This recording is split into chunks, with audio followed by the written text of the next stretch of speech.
Greetings, this is Darth Vader here, and we're going to look at some images of crossovers between Skyrim and Star Wars to see how our universe stacks up against theirs.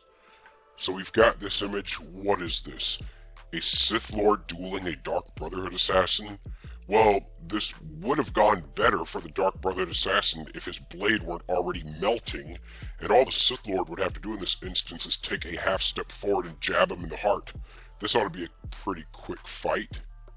The Siege of Solitude, but it's Jedi versus Sith. Yeah, no matter what happens, anybody that's not Force sensitive in that town is freaking screwed. If you remember from the events in Deceived in the Old Republic, when Jedi and Sith go to war with each other, everything that can be picked up and hurled with the Force is getting thrown around. So, just imagine the bards from the Bards College are just trying to lock themselves down, and then bam, a giant boulder crashes through their college and crushes them to death because a Sith Lord was trying to throw it at the Jedi, and the Jedi, instead of actually stopping the boulder, just jumps out of the way because that's easier. Yeah, everybody in this town, Elisif, Tullius, Falk Firebeard, Eriker, everyone is screwed except for the Jedi and the Sith. So that's not going to go well for the Nords of Skyrim whatsoever. Let's see, what else do we have here? Oh, I like this. We've got Darth Jazargo here. That actually looks pretty cool. If I had to compare this to something in my universe, I would say probably Juhani from Knights of the Old Republic. She was a talking cat that could use the Force, which is basically what this is.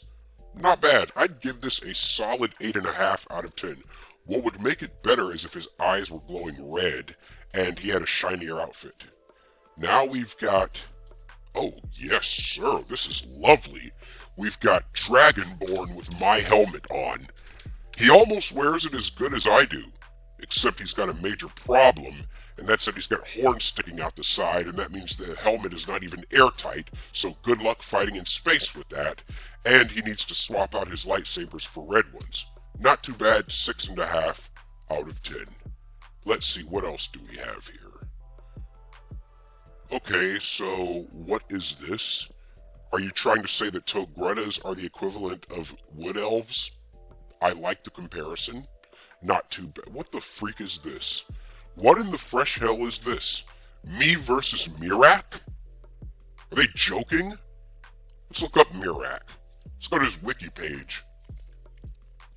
Miraak is the primary antagonist of the Dragonborn add-on for Skyrim.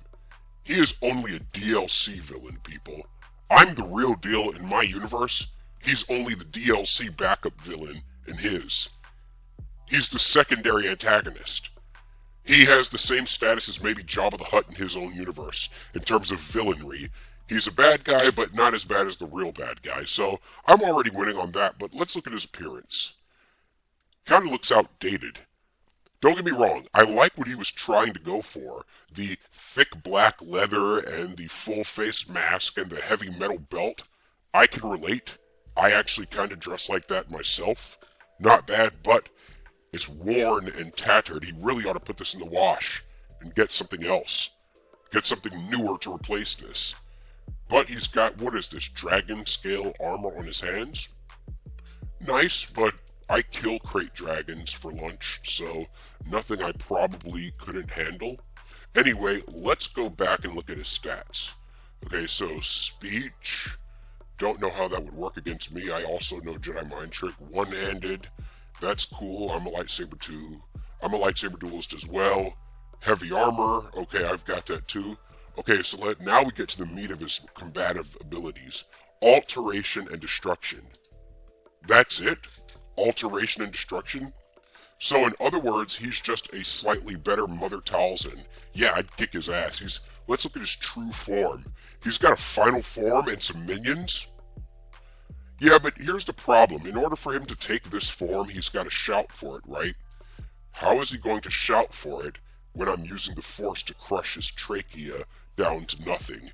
And I could even use the Force crush to stop his heart.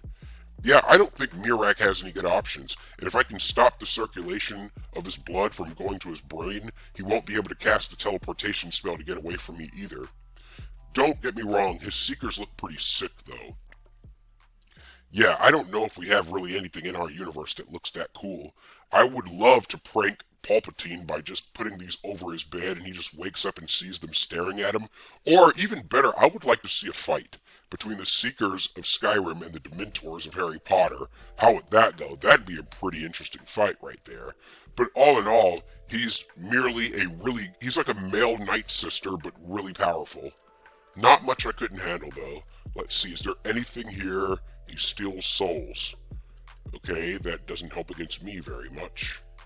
Yeah, okay, let's look at this. You can become Miraak's slave for as long as you like. Well, no, not me. I already had a bad experience with that on Tatooine, and the minute he tries to brainwash me, I just throw my lightsaber through his chest. Yeah, I think I'd kick this guy's ass. Let me know what you guys think in the comments below.